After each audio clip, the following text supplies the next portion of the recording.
Yan mga kabagis, ito po yung 12 classical traditional movements of arnis. Ano po? Pugay po sa ating lahat. Unang strike po, yan po yung number 1, dublete. Yan, ganyan po yung pag-strike niya.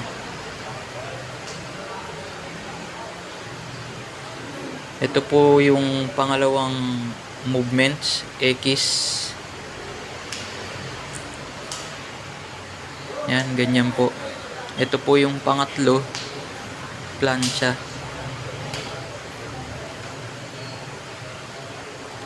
Pang-apat po, sungkite. Yan, ganyan po yung strike niya. Sundan nyo lang po yung video para makuha nyo po yung strike, yung moves. Ano po. Number 5, rompida. Ganyan po yung pag-strike niya. Yung number 6 po, kadyot pitik.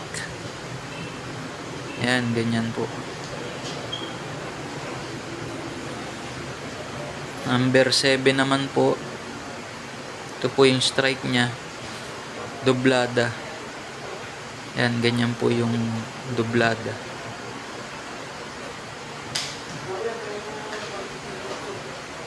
Number 8, figura 8.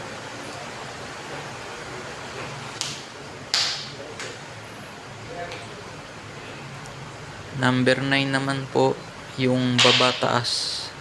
Yan, ganyan po yung movements niya. Number 10, pilantik. Yan, nasa taas po ng ulo yung strike niya, yung hataw ng arnis. Ano po. Ito naman po yung number 11, yung abaniko. Yan, ganyan po yung pag-strike niya.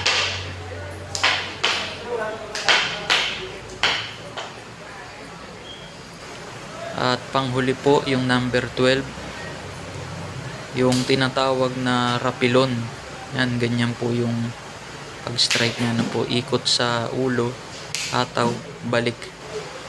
Yan, ganyan po. Yan mga kabagis, ulitin po natin lahat dire-diretso po mula 1 to 12 na classical traditional movements of arnis. Number 1, doblete. Number 2, X. 3, plancha. 4, sungkite. 5, rompida. 6, kadyot pitik. 7, doblada.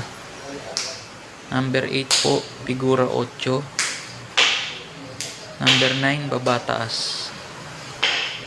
10, abaniko. 11 po yung pilantik. At number 12 po ay yung rapilon. Yan, ganyan po. Ayan mga kabagi, salamat po. Pugay po sa ating lahat.